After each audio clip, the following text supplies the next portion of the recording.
Hi everyone, my name is Jason Myers for another Arcade1Up unboxing, and I'm so excited to bring to the floor Super Street Fighter 2, the Big Blue Online Edition.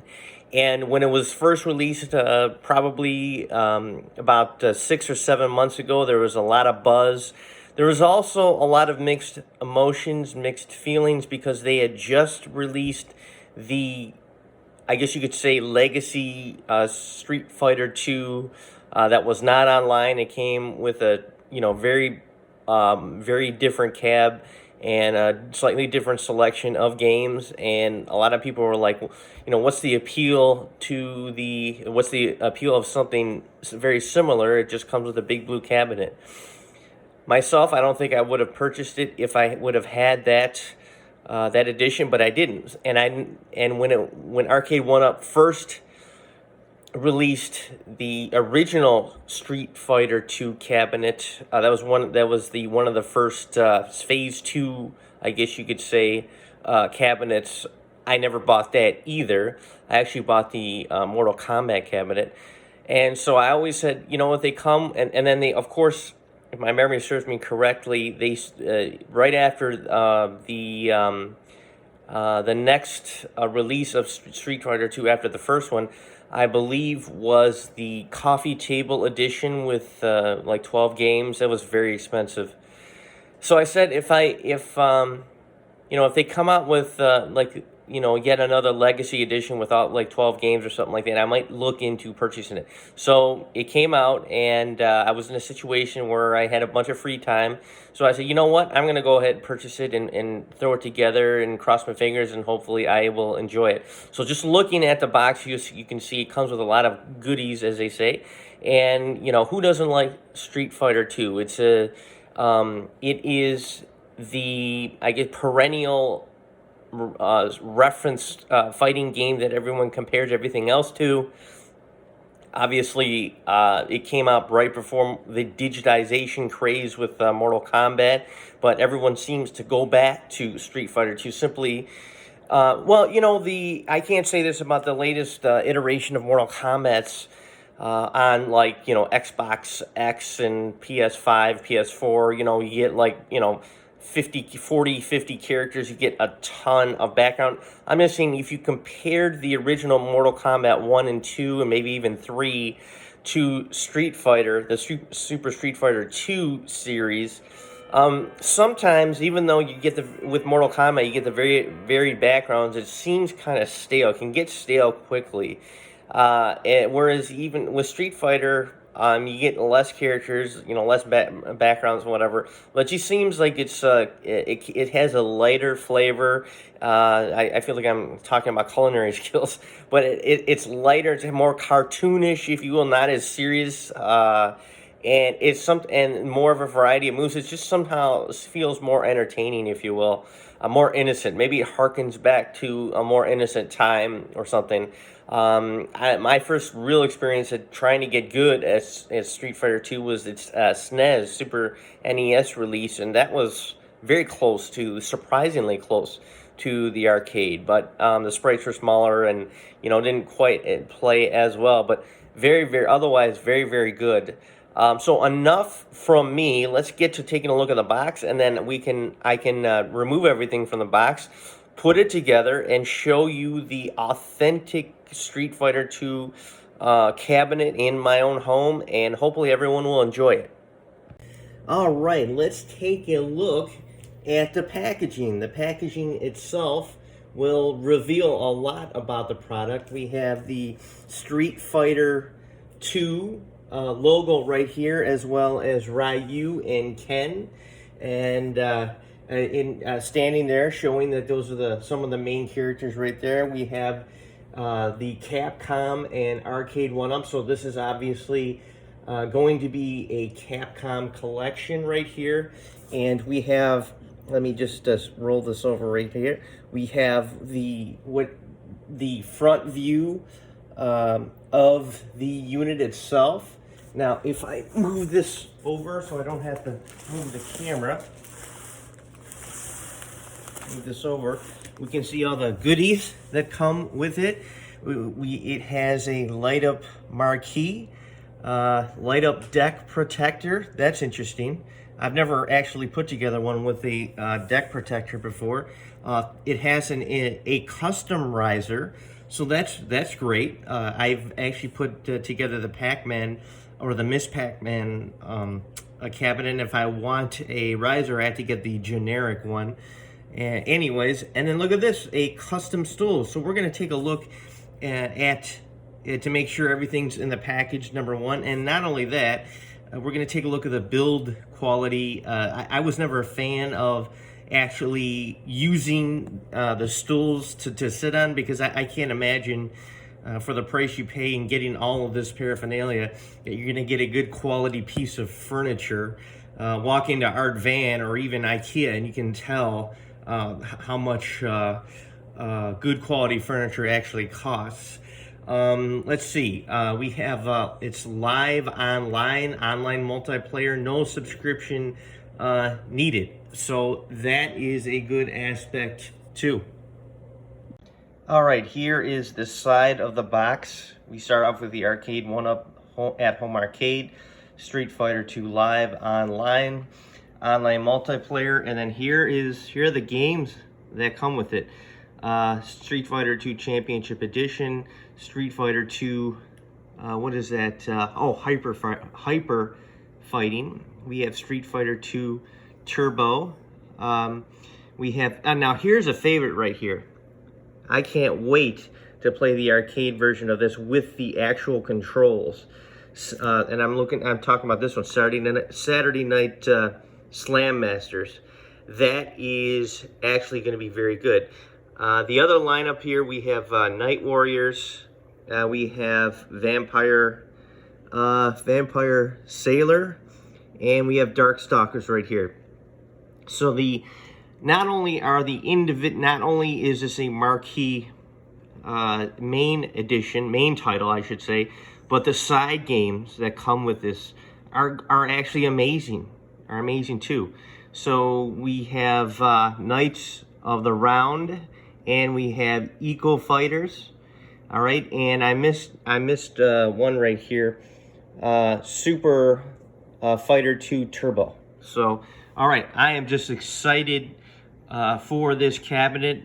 I waited a couple days for the delivery, and it definitely is the heaviest cabinet that I said, the heaviest box I've ever had to load into my car. I purchased it at Walmart for the standard price, and so no discounts or anything. Well, I paid, I believe, let me I'll look at the receipt just to make sure, but I paid around $440 or $444 plus tax, so that is the standard rate. All right, I finally have everything out of the package. First and foremost, this is the control deck. And moving forward, I'm just going to hit the main things right here, the obvious things, of course.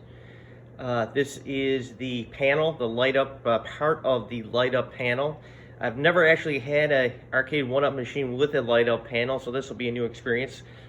Obviously, that is the LCD monitor. Of course, it's not going to match the vibrancy and lack of latency, quickness aspect of the original arcade version, which would have a CRT monitor, but you're just not going to get that these days unless you make it yourself, and it's going to be, very heavy to move, and that's one of the advantages of the Arcade1Up, is that they're light and they're flexible and all that. Here is some side art right here. Here's some more art that will wind up being, exposed. This is some of the framing on the inside here that will connect the two sides together. This will wind up being the bottom part of the surface, the things that everything will be resting on, and again, it's going to connect everything together. Moving on, we have the side panels. Once there's side panel 1, this would be the right hand side, and we can see a little scuff right there, it looks like. I don't know quite how that got there, but that's okay. And everything's nothing's going to be perfect. There's the one side panel. Here's the other side panel right there. This one would wind up being the left hand side. So good looking artwork. And then this will probably wind up being part of the specially made stand for that. And of course, here is the here's all the connections, and here's some of the fittings that we'll be using. Last but not least, here is the stool that came with it, and I didn't even bother to take that out of the package. We'll save that for last when we place it and everything. And just so you know, here's my Ms. Pac-Man, and we're gonna put I was gonna say Mortal Kombat, my apologies. The Super Street Fighter, or shall I say Street Fighter 2 Championship Edition, right here, right next to it. Okay, and before I move on, I did put together a Mortal Kombat one a long time ago, and what I did was I ripped it out and put it in a Raspberry Pi, as you can probably see right there. So it has like 10,000 games, including Super Street Fighter 2, but I prefer having all the buttons mapped properly and everything. So, all right, let's get to putting it together. Okay, step 1 and 2 are in the bag right now. We ask you to put it on its side. First off, it asks you to put in these fluted dowels in one of the bottom platforms, and then it asks you to connect the upper and the lower parts with the 4 screws on the fastener, on the very flat fastener there. So it's effectively extending the overall length right there, as you see. So that is what helps create its height, to make it kind of like to replicate the original Big Blue Street Fighter 2 Championship Edition. So I am simply proceeding now from step 2. All right, as we progress in our steps, we have hooked up some of the internal connections that will act as braces as we connect the left to the right hand side. We've also secured the monitor with these plastic pieces right here. So the next thing we're going to do is we're going to turn this on its side and then slide the monitor in place, and then at least we will get to see what it kind of the general idea of what it will begin to be looking like when it's all complete. All right, I'm about to proceed with putting the right side, I guess, on top here, which will basically connect everything together. I put the monitor in and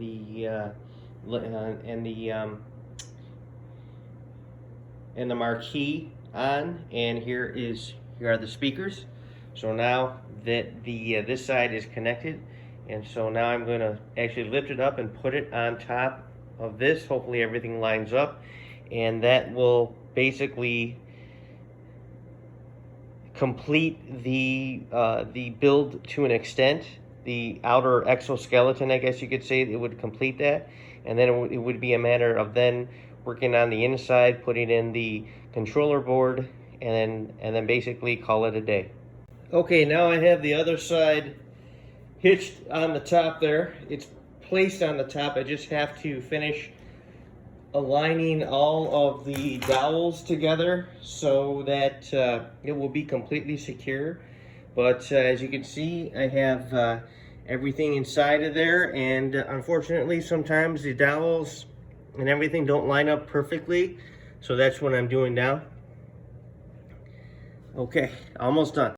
Okay, here it is, the exoskeleton in all its glory.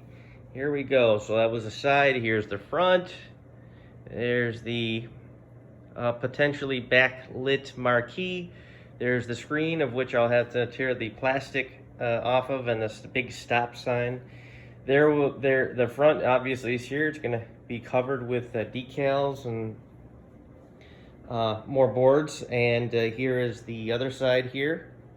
You can see why they call this the Big Blue.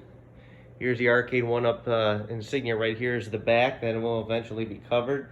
Here is the back of the monitor, and I've not put this particular type together yet, but I have to assume one of these is the audio cable. Here's this ribbon cable probably is for the graphics.